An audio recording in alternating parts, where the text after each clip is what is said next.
मित्रांनो, आपण सर्वजण 1 मेला महाराष्ट्र दिन साजरा करतो, पण बऱ्याच जणांना माहित नसेल की हा महाराष्ट्र एवढ्या सहजासहजी स्थापन झालेला नाहीये. तर चला मग जाणून घेऊया पूर्ण स्टोरी महाराष्ट्राची.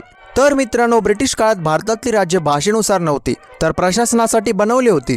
त्यावेळी मुंबई, पुणे, नागपूर, गुजरात आणि कर्नाटकचा काही भाग सगळं एकत्र होतं, ज्याला मुंबई राज्य म्हणायचे. मराठी, गुजराती व कन्नड लोक एकत्र राहत असल्याने सांस्कृतिक व भाषिक तणाव सुरू झाला. 15 ऑगस्ट 1947ला भारत स्वतंत्र झाला. त्यानंतर भाषेनुसार स्वतंत्र राज्यांची मागणी आणखीनच वाढली. मग 1953ला आंध्र प्रदेश वेगळं झालं, त्यामुळे इतर राज्यांमध्ये आंदोलन सुरू झालं. केंद्र सरकारच्या 1956च्या राज्य पुनर्रचना कायद्यानेही महाराष्ट्र तयार झालेला नव्हता. उलट मराठी व गुजराती भाषिकांचे द्वैभाषिक मुंबई राज्य निर्माण झाले.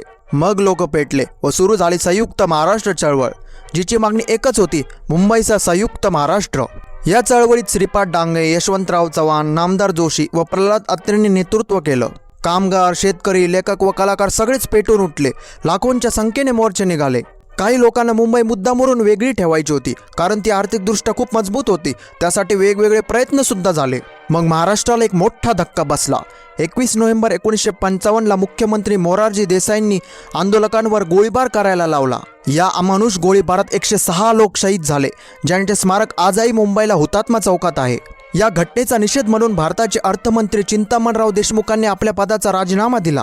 आणि हेच ते मोरारजी देसाई, जे पुढे भारताचे पंतप्रधान सुद्धा झाले. या घटनेने आंदोलन अजूनच पेटलं व सरकारवर प्रचंड दबाव वाढला. मग सरकारने बॉम्बे रिऑर्गनायझेशन कायदा 1960 पास केला. अखेर तो सोनेरी दिवस उजाडला. 1 मे 1960ला सकाळी मुंबईच्या शिवाजी पार्कवर पंडित नेहरूंच्या हस्ते महाराष्ट्राची निर्मिती झाली.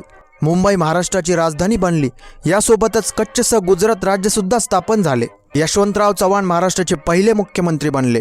तर अशा प्रकारे 106 हुतात्म्यांनी आपल्या प्राणांचे बलिदान दिल्यावर आपले हे प्रिय महाराष्ट्र राज्य तयार झाले. सर्वांनी बोला, जय हिंद, जय शिवराय, जय महाराष्ट्र.